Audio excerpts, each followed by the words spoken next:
What's up, everybody? Welcome back to the Word of the Day. I have my friend Johanna Moffat joining me. Johanna, would you like to introduce our other guest? Yes, this is my boyfriend, Walter Granberry. Woo! Walter Granberry! Walter, you are such an awesome guy. I'm so happy that you're joining us. Thank you for having me. Welcome. Thank you.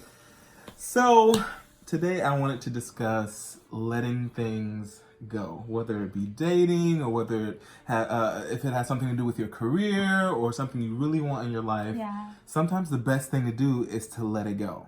Tell us a little bit about your experience. Sure. Maybe letting something go. We were talking about this the other day. When I started dating Walter was at a point where I was just going to let things go. I wasn't ready to settle for less than what I wanted, which was to be in a serious relationship and to be with someone that I felt like I could spend the rest of my life with. That was not an easy decision to make, and it wasn't easy to follow through on. And I think the hardest part was probably knowing that I would have to choose myself in certain situations over, I don't know, anything else, over my loneliness or over my my horniness. But the really beautiful part about it was that even in our relationship, I wasn't willing to let go of that. And Walter kind of stepped up. So. That's really awesome. That's really awesome. It's like the moment you let go, sometimes things happen. We happen to be sitting in a beautiful home. We do. That is the home of Joanna's best friend from high school, and he was sharing a story with us, and he was saying that he really, really, really wanted to buy a house, but at a certain point, he kind of hit a brick wall, and he said, okay, maybe it won't happen, and he gave up. And the next day, he came to see this house, and here we are. It's his house. So there's something to it. There's something that really worked. Walter, you had a question for us earlier about the difference between knowing when to push forward and when to let go. Yeah, I think the folks in the audience would want to hear from you guys. When is it okay to pursue your goals? And when is it okay to let go of outcomes? I mean, is there a trick that works for you guys?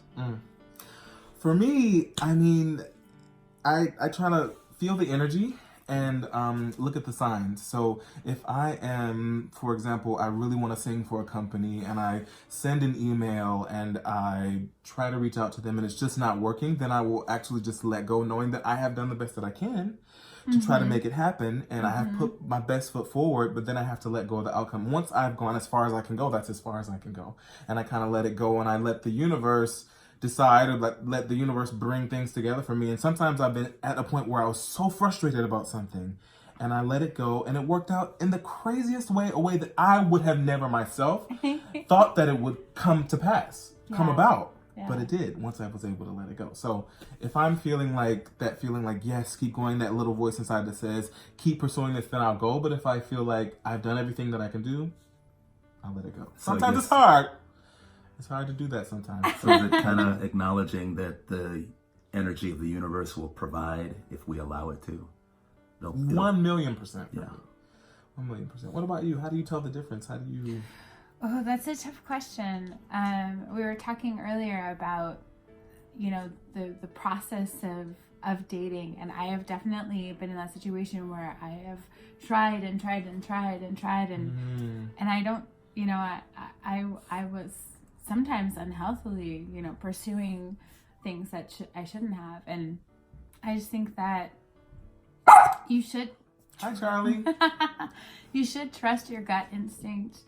You should listen to that voice inside of yourself, because we have instincts for a reason. We have that instinct to know when we should and should not do things.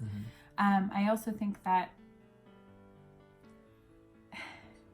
when it's right, it happens to you. I mean, that's so generic, but it's so correct. That's right, but it's right. But one of my bosses a long time ago said to me that she would rather be alone than be with the wrong person. And I listened to her, and I listened and I listened, and I was like, I don't know. you know, I tried to agree with that, but it wasn't until I really felt that way that I understood, you know, I didn't want to choose the wrong person anymore. I wanted to choose the right person. And I wanted me to be the right person for them too. So that took a lot of work on me.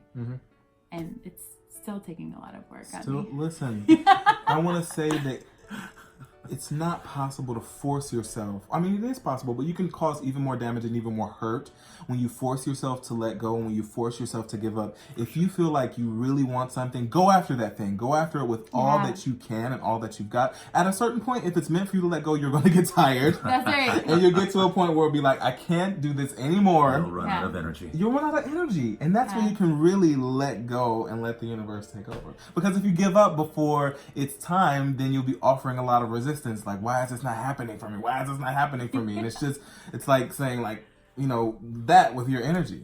But when you're truly ready, when it's truly time, you'll give up. That's right. That's like grad school for me. It was so wrong for me. When I was at IU, it was so wrong for me. And I pushed and pushed and pushed. And I was so browbeaten at the end of it that when there was no other choice but to leave, I was so relieved and happy. And I was like, wait a minute.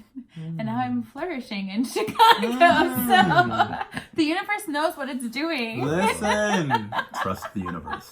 Trust the universe. Yeah. Trust the energy. The energy never lies. That's right.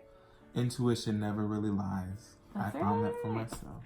Yeah. So thank you guys so much for joining me. Thank It's you. been Thanks such a for pleasure having to me. have you on the show. We want to say, we love you guys. We hope that you're having a wonderful holiday season. From me, Johanna, Walter, Charlie, and Georgie. Keep your head up.